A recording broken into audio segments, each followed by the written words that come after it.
Dosen nyentrik.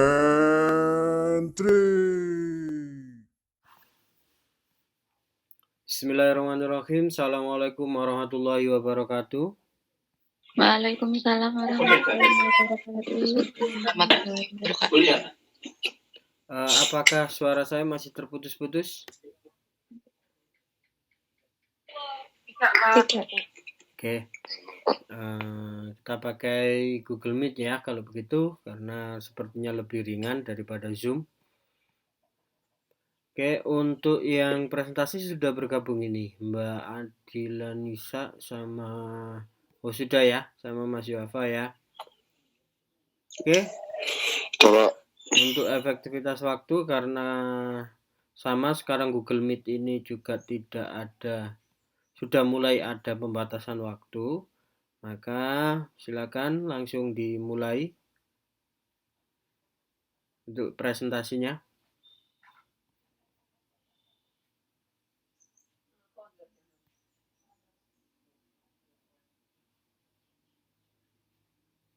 Bisa mulai share screen, Mas, silakan. Atau Mbak Nisa, siapa yang share screen?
Ya, tadi sepertinya sudah muncul, kok hilang lagi, Mbak Nisa?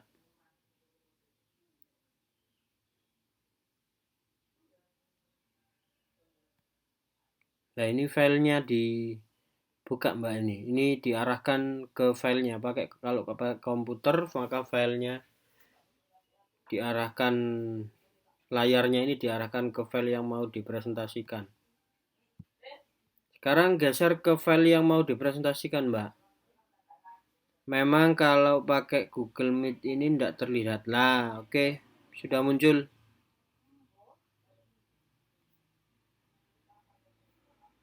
Sudah muncul, tinggal mengaktifkan mikrofonnya.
Ya, sudah muncul Mas Yuafa tadi.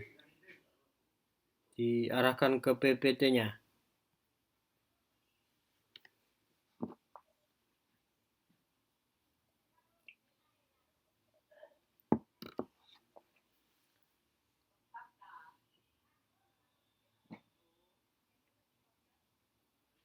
Oke, sudah muncul.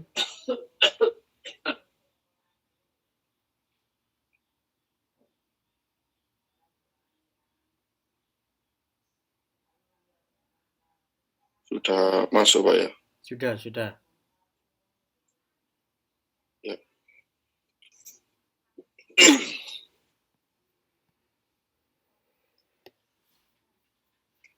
Baik. Saya mulai dulu, teman-teman. Assalamualaikum warahmatullahi wabarakatuh. Waalaikumsalam. Waalaikumsalam warahmatullahi wabarakatuh. Selamat pagi, salam sejahtera bagi kita semuanya. Semoga sehat selalu. Di sini saya dan Mbak Dila sama Mas Fajar ingin mempresentasikan mata kuliah budaya Nusantara, materinya kebudayaan Batak. Nah, ini bisa kita lihat. Kita bicara tentang sejarah suku Batak lebih dahulu.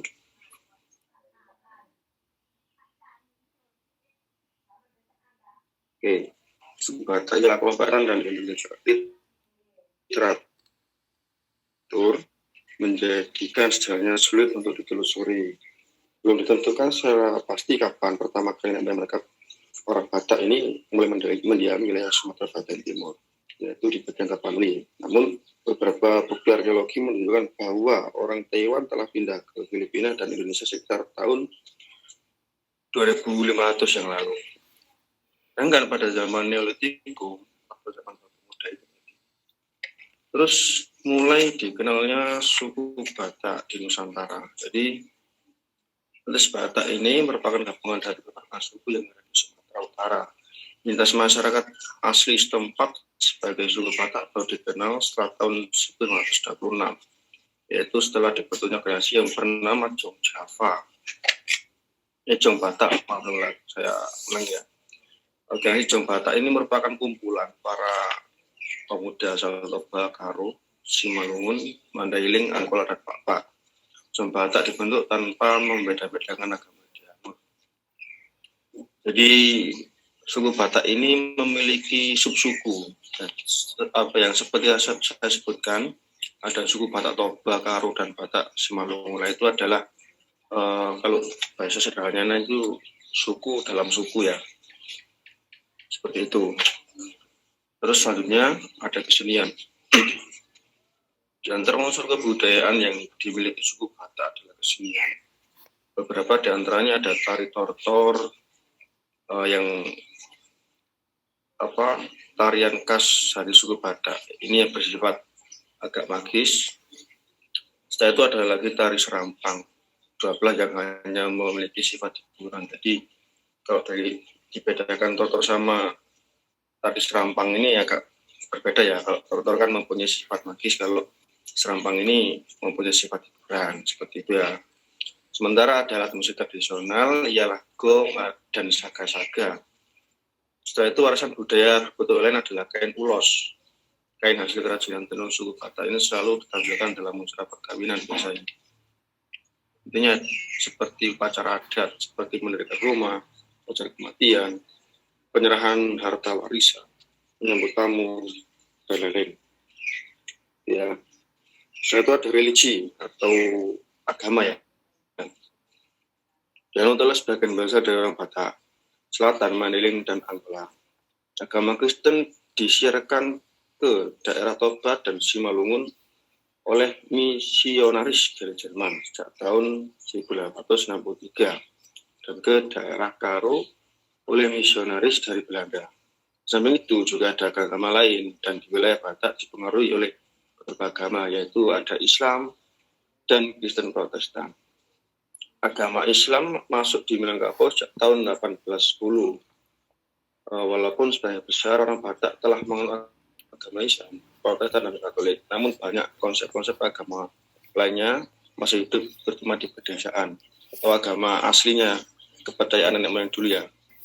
Hal ini dapat diketahui lewat buku-buku kuno yang berisi konsep agama asli, silsilah Batak, dan dunia makhluk halus. Jadi masih mengenal sistem animisme dan dinamisme ya teman-teman. Orang Batak punya konsepsi bahwa alam ini beserta segala isinya diciptakan oleh Dibata Mula Jadina Bolon. Dia berada di atas langit dan mempunyai nama-nama lain sesuai dengan tugas dan tempat kedudukannya.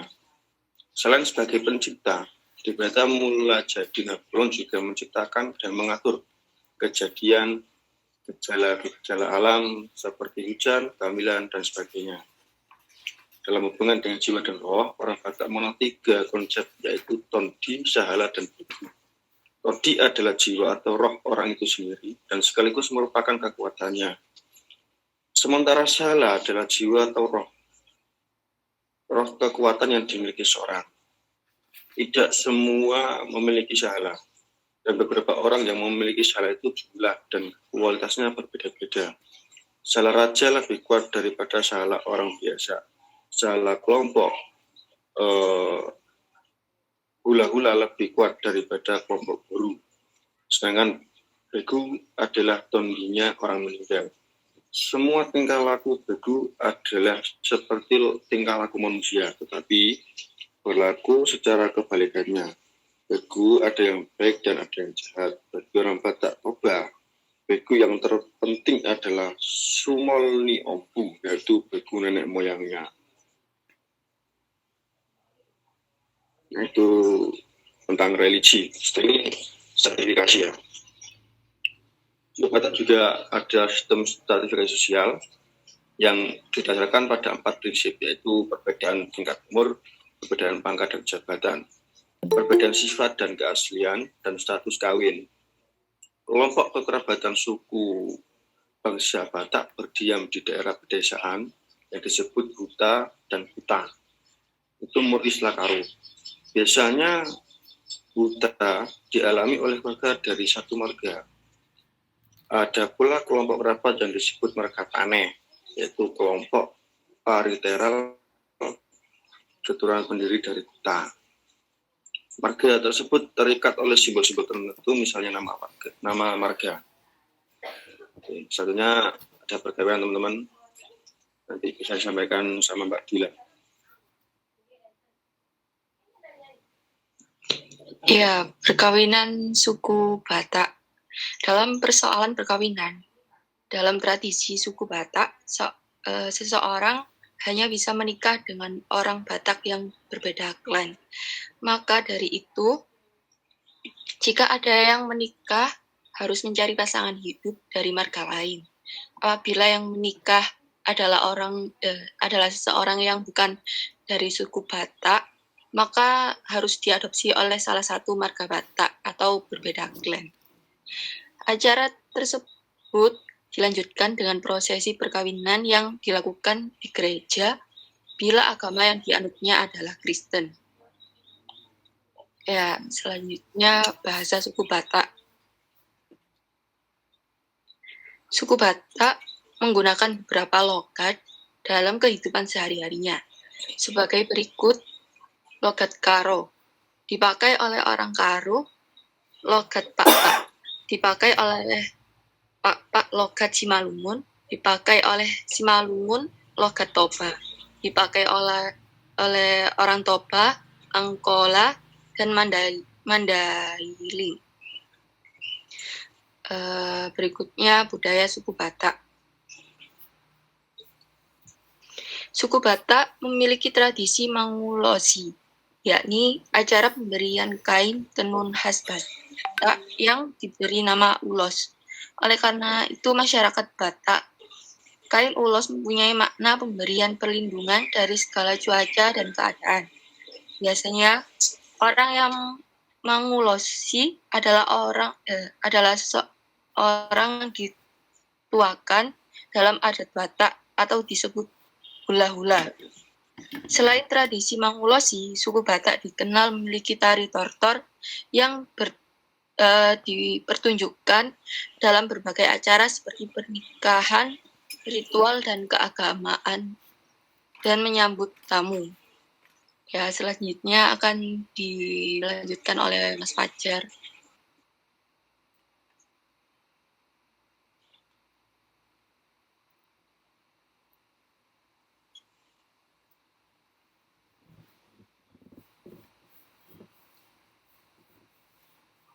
Selanjutnya yaitu teknologi dan peralatan.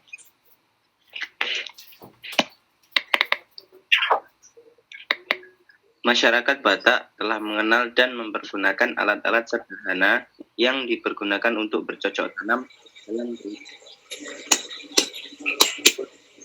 bajak atau tenggala dalam bahasa Karo, tongkat tunggal atau engkol dalam bahasa Karo, sabit atau sapi-sapi atau ani-ani.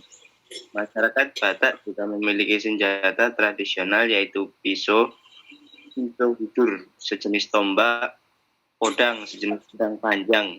Unsur teknologi lainnya yaitu kain ulos yang merupakan kain tenun yang mempunyai banyak fungsi dalam kehidupan adat Batak. Masyarakat Batak memiliki rumah adat Batak.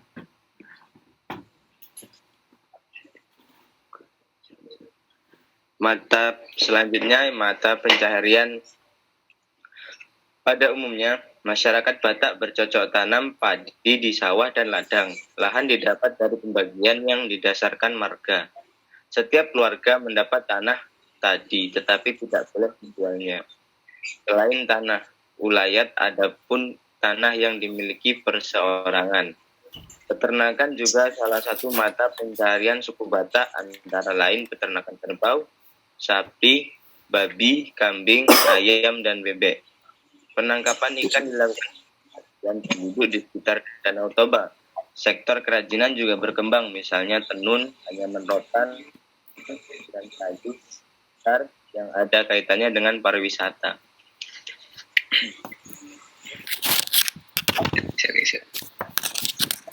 Di suku Batak, keunikannya memiliki banyak marga, yaitu marga merupakan jenis-jenis dari pengelompokan dari suku Batak itu sendiri. Jadi pembagiannya seperti sebagian di sini ada Batak Simalungun, Batak Toba, Batak Karo, Batak Mandailing, Batak Pakpak. Dari menurut referensi yang saya baca itu ada sekitar 145 hampir 150 marga yang ada di Batak. Ini hanya sebagian saja. Selanjutnya seperti yang sampean lihat itu adalah rumah adat suku Batak dan beberapa persenjataannya, senjata khas dari orang Batak.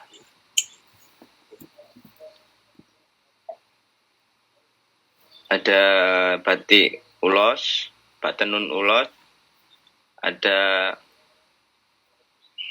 podang, dan ada rumah adat. Selanjutnya, Ya, baik. Yang Mas Fajar ya. Oke, untuk teman-teman saya sedikit menambahkan beberapa keunikan dari suku Batak ini ya. Jadi suku Batak ini adalah dikenal sebagai suku paling modern dari banyaknya ragam suku di Indonesia ya. Kenapa bisa begitu? Karena suku Batak ini mereka bisa berbaur dengan peradaban modern. Artinya mereka bisa berdampingan, bisa hidup bersama-sama gitu ya. Tapi tetap mereka tetap mempertahankan tradisi dengan sebagai bagian dari adat istiadat mereka. Jadi dirinya tidak pernah ditinggalkan. Oke. Terus keunikan lagi di bab pernikahan tadi ya. Batak ini salah satu suku di Indonesia yang memperbolehkan menikah dengan sepupu atau dalam bahasa Batak itu pariban. Akan tetapi mekanismenya ini berbeda. Jadi tidak sekedar sepupu, ya ada aturannya. Seperti ini contoh, anak perempuan dinikahkan dengan anak laki-laki, adik perempuan ayah. Seperti itu. Kalau anak laki-laki bisa dinikahkan dengan anak perempuan, adik laki-laki ibu. Nah, seperti itu mekanismenya kurang lebih ya. Nah, fakta unik lainnya di dalam stratifikasi sosial ada yang namanya Martorombo ya. Martorombo ini sebagai apa namanya ya, misi mencari hubungan saudara atau marganya. Jadi orang Batak itu kalau ketemu orang baru, orang-orang Sumatera atau orang-orang daerah sana itu selalu menanyakan marga mereka. Artinya nanti akan menyambung terus dengan saudaranya itu. Jadi mereka akan tersambung terus dengan marganya. Seperti itu. Nah, di dalam apa namanya pernikahan lagi ada unik lagi ya. Jadi orang Batak ini juga ada yang namanya tradisi tuhor. Tuhor itu adalah kalau bahasa sederhananya itu membeli perempuan untuk dinikahi. Ya, jadi seorang laki-laki itu akan membayarkan dalam bentuk bisa uang dan lain sebagainya yang bisa ditukarkan melalui negosiasi tawar-menawar. Biasanya dilakukan saat ada acara lamaran gitu ya. Terus selanjutnya yang menjadi ciri khas lagi suku Batak ini ada namanya mandok hata. Jadi mandok hata ini dilakukan menjelang tahun baru. Nah, biasanya ya Desember seperti ini, lagi Desember ini.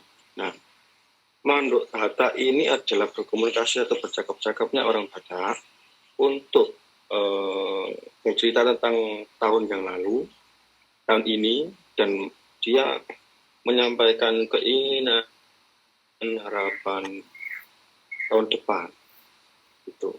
Jadi saling bercerita, terus saling membagikan harapannya untuk tahun depan dan saling mendoakan. Berarti seperti itu. Dan terus mereka juga melakukan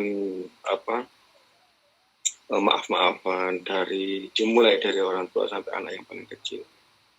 Seperti itu ya. Terus selanjutnya orang Batak ini juga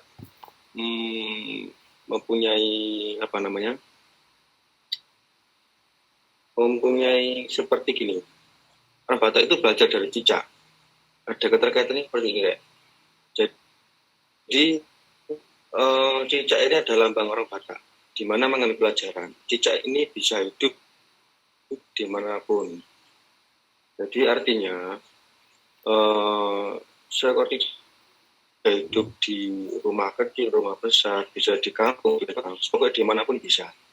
Nah, ini adalah sebuah pelajaran bahwa orang Batak ini juga mengambil pelajaran bisa bertahan hidup dimanapun, bisa beradaptasi, bisa berjuang, sekeras apapun masalahnya mereka hadapi. Jadi jaga itu. Jadi agak unik, teman-teman. Jadi maaf juga tadi tidak sempat kami selipkan di IPT. Yang selanjutnya pertanyaan ya teman-teman. Tanya silakan monggo. Kita buka tiga pertanyaan dulu, silakan.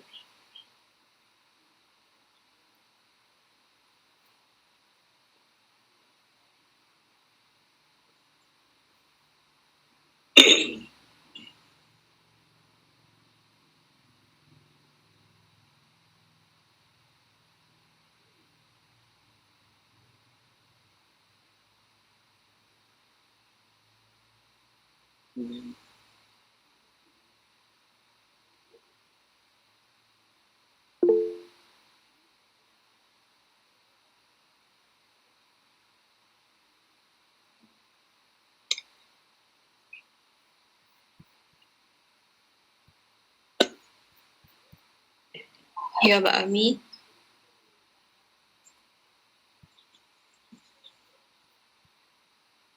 Bisa saya keluarkan ya PPT-nya ya. Assalamualaikum warahmatullahi wabarakatuh. Waalaikumsalam warahmatullahi wabarakatuh. Waalaikumsalam warahmatullahi wabarakatuh. Saya ingin bertanya pada bab perkawinan sesuai apa yang dijelaskan saudara Yuwafa tadi tentang tuhor ya tadi ya. Atau Oh, iya, membeli mempelai wanita. Itu oleh Ya. semua marga atau marga tertentu ya. Terus ada tadi nggak dijelaskan kan ya itu yang kayak pengobatan tradisional yang mereka anut itu kayak gimana? Boleh dijelaskan sekarang? Jadi pertanyaan yang mana dulu ini? Yang tuhur apa yang pengobatan? Terserah Anda ingin menjawab yang mana dulu, yang penting dijawab. Terima kasih.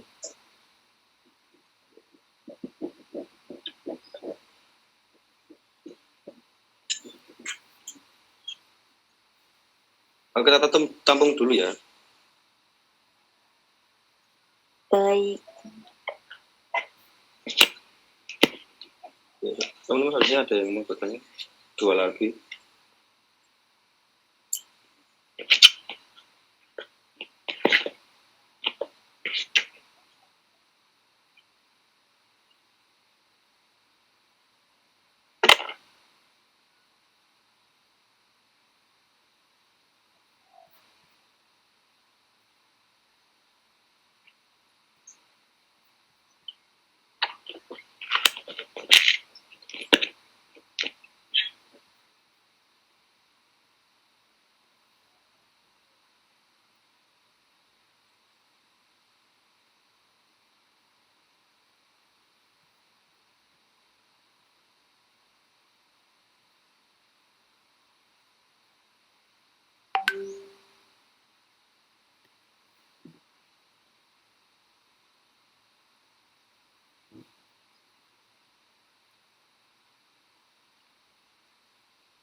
Baik, untuk pertanyaan Mbak Amilatus yang pertama, mohon maaf, mohon diulangi pertanyaannya.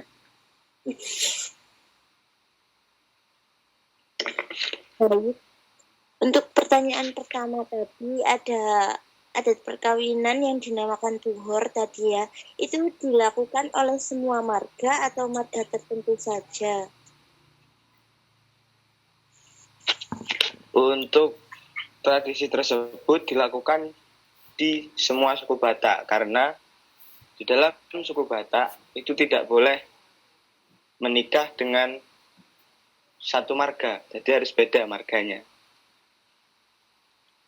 Makanya di situ berlaku bagi semua suku Batak, semua marga gitu maksudnya.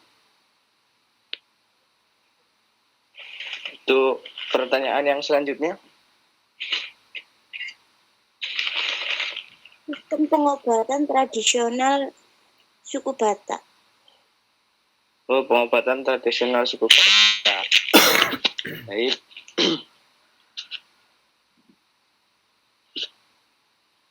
Untuk pengalaman saya sendiri yang saya lihat ketika saya di Sumatera, pengobatan tradisional mereka itu tidak jauh dengan pengobatan tradisional orang Jawa. Sama dengan menggunakan rempah-rempah, hanya saja mereka berbeda cara pembuatan dan cara pemakaiannya saja. Mungkin ada tambahan?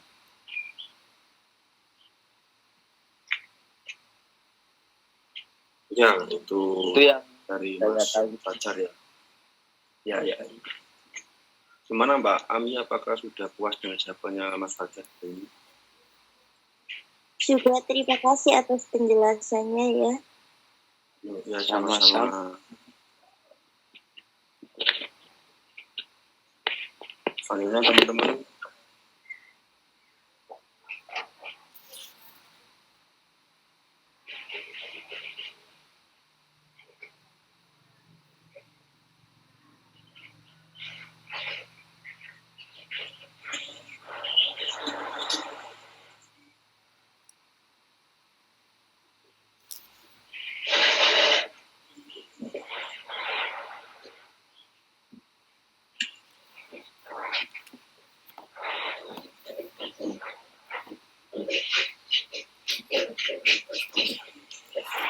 Masih ada kesempatan bertanya ya, mumpung ada kesempatan, monggo.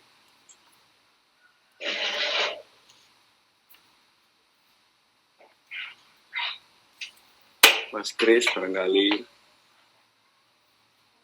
Mas Taufik.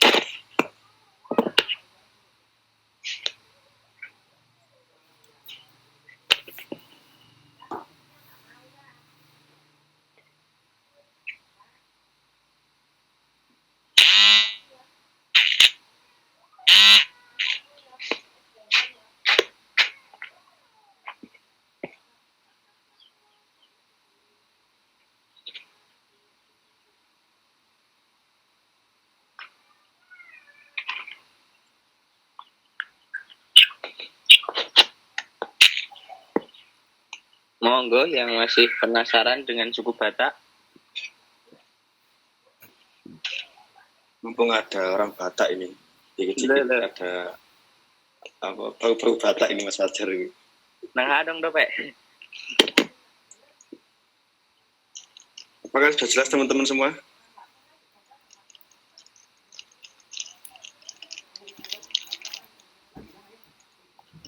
Tangi orek turu miring.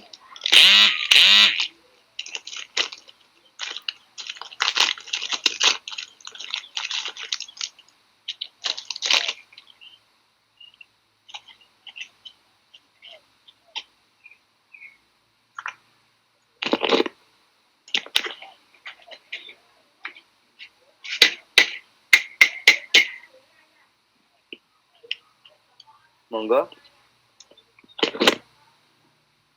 Nggak apa-apa wis titik.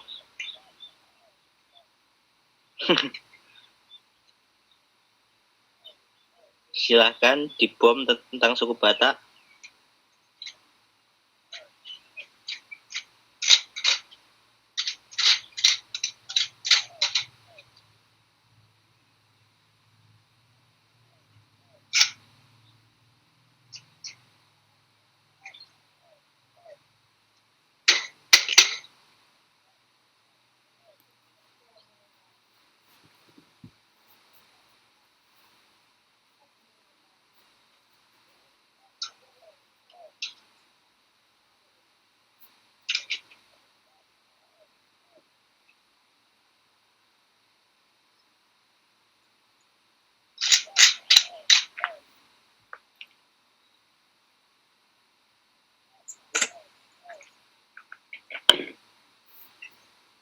Ya, kalau memang tidak ada ya apa-apa, terpaksa diakhiri saja Mas Fajar. Ini silakan Mas Bapak. Sudah, kalau memang ada yang menjawab sudah jelas, itu presentasi dari kelompok kami, dari Mbak Dila, Mas Fajar, sama saya sendiri. Minta maaf apabila ada kekurangan. Ya, itu. Jadi, belajar budaya. Assalamualaikum warahmatullahi wabarakatuh. Waalaikumsalam. Warahmatullahi wabarakatuh. Waalaikumsalam warahmatullahi wabarakatuh. Baik, terima kasih untuk presentasinya dari kelompok yang terakhir ini ya. Ya, Pak. Ya. Baik, jadi karena ini sudah kelompok terakhir, berarti di pertemuan-pertemuan selanjutnya saya akan menyampaikan materi kembali seperti di awal gitu ya. Tentunya hari ini tadi saya terkesima dengan suaranya Mas Yuwafa ya, gagah gitu loh suaranya. Mohon maaf, Pak. Ya, saya terkesima gitu loh. Beda dengan ketika suaranya di kelas gitu ya. Ya tadi padahal saya berharap ada diskusi yang intens atau masih mengantuk ya, terlalu pagi ya, masih ngantuk ya. Masa sih? Ya, Pak. Iya, Pak. Padahal sudah mataharinya ini sudah muncul ya, tapi kok masih ngantuk ini. Mas Fajar ini orang ada darah-darah Batak tah? Atau guyonannya Mas Yuwafa aja tadi? Enggak, Pak. Cuman ya di kehidupan saya di Sumatera itu sekitaran saya banyak orang Batak gitu. Yo, orang mana sih Mas Fajar ini? Bukan orang Prambon loh. Katanya kemarin Prambon. Orang Gimana? saya asli Riau. Oh, asli Riau. Oke. Jadi semacam itu ya teman-teman. Kalau saya pribadi memang belum pernah berkesempatan ke Batak ya, ke tanah Batak, tapi banyak rekan-rekanan yang sempat sudah ngobrol dengan beberapa rekan-rekan di Batak, membaca bukunya teman-teman dari Batak. Jadi kalau kesempatan untuk menginjak tanah Batak itu saya personal belum pernah menginjak tanah sana.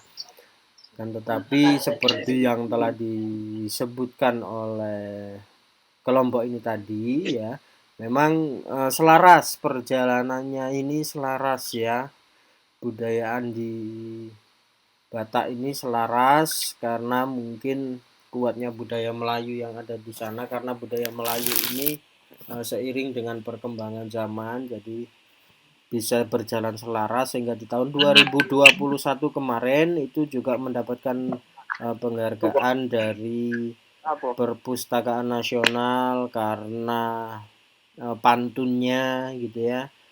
Kemudian juga dari Bank BRI yang sempat pantun itu dijadikan dengan musik yang sangat indah dengan memunculkan kebudayaan-kebudayaan daerahnya mulai dari baju, rumah, tari. Jadi itu dimasukkan dalam satu karya pantun yang sudah dimusikalisasi puisi. Ya, itu mendapatkan penghargaan juga kemarin dan sempat mencapai rekor muri dengan pembacaan pantun terbanyak dan terpanjang. Nah, ini tentunya menjadi nilai plus ya, seperti yang telah saya sebutkan, kalau sebuah daerah itu bergerak dan menggerakkan kebudayaannya, ya, berjalan selaras, maka ini menjadi nilai, menjadi daya tawar, gitu ya, yang membuat daerah itu menjadi spesial, menjadi khas ya. Jadi tidak hanya dibuktikan oleh Bali, tidak hanya dibuktikan oleh Lombok, ya, ternyata juga dibuktikan oleh Batak, ya, sampai mencapai prestasi secara nasional, dapat penghargaan kemarin di tahun 2021 gitu ya. Tentunya ketika potensi-potensi itu dimaksimalkan jadi potensi budaya, kearifan budaya, nah itu akan menjadi nilai yang bisa mengangkat jati diri daerah tersebut lah. Kita bisa membayangkan kalau setiap daerah di Indonesia ya itu memegang teguh budayanya, ya bukan melepaskan secara perlahan seperti kondisi saat ini, mungkin Indonesia akan dengan cepat menjadi negara yang besar gitu ya. Kan tetapi kondisinya masyarakat kita saat ini itu antara iya atau tidak, antara pede atau bahkan nanti cuek, jadi semacam itu. Nah, dari pertemuan yang diselenggarakan oleh UNESCO pada tahun yang sudah lumayan lama ya, diselenggarakan di Jakarta tahun 86. Nah, ini sudah kental sekali bagaimana Indonesia ya khususnya Islam membangun peradaban di Indonesia itu dengan sangat baik gitu ya. Banyak peninggalan-peninggalan yang dibangun oleh Islam yang dibaurkan dengan kebudayaan-kebudayaan daerah. Nah, itu dicatat dan dibukukan oleh UNESCO melalui Komisi Nasional yang berada di Mesir gitu ya. Jadi kita juga mendapatkan apresiasi dari Mesir gitu ya, karena salah satunya kita memberi sumbangsi. Jadi Islam di wilayah Nusantara ini memberi sumbangsi yang cukup baik ya untuk wilayah dunia. Jadi semacam itu. Nah, mungkin teman-teman akan menjadi pengembara yang baik gitu ya. Kalau teman-teman bisa menjadi pembaca yang sangat kuat gitu loh. Ya, jadi seperti itu. Jadi mencoba untuk membaca gitu ya. Apalagi kalau Mas Fajar ini mau membaca karena kebetulan Mas Fajar ini hidup di pesantren kan saat ini. Ya, kekuatan literasi-literasi Islam itu cukup baik. Ya, jadi Ya, Pak. semacam itu. Jangan mengutamakan ngusung bantal aja loh ya. Siap, Pak. Nah, jadi kayak gitu. Nah, jadi kalau memang sudah tidak ada yang ditanyakan, mungkin pemantiknya hari ini cukup itu dulu, ya. Atau ada lagi yang mau ditanyakan? Kalau tadi mungkin masih enggan bertanya untuk kelompok yang presentasi, mungkin ada yang mau ditanyakan yang lainnya kepada saya mungkin. Ada atau tidak? Tidak ada suara ya, cukup. Berarti kalau gitu cukup untuk pertemuan hari ini. Semoga semangatnya semakin hari semakin membaik ya. Itu saja yang saya harapkan dari kelas ini ya, karena tidak ada sesuatu itu yang instan. Kalau teman-teman tidak memperjuangkan maka itu tidak akan ada hasil ya. Jadi berjuanglah untuk diri kalian sendiri di masa depan. Oke, itu saja yang bisa saya sampaikan. Cukup sekian dari saya. Saya akhiri. Wassalamualaikum warahmatullahi wabarakatuh. Waalaikumsalam warahmatullahi wabarakatuh. Terima kasih, Pak. Ya, sama-sama. Terima kasih, Pak. Iya.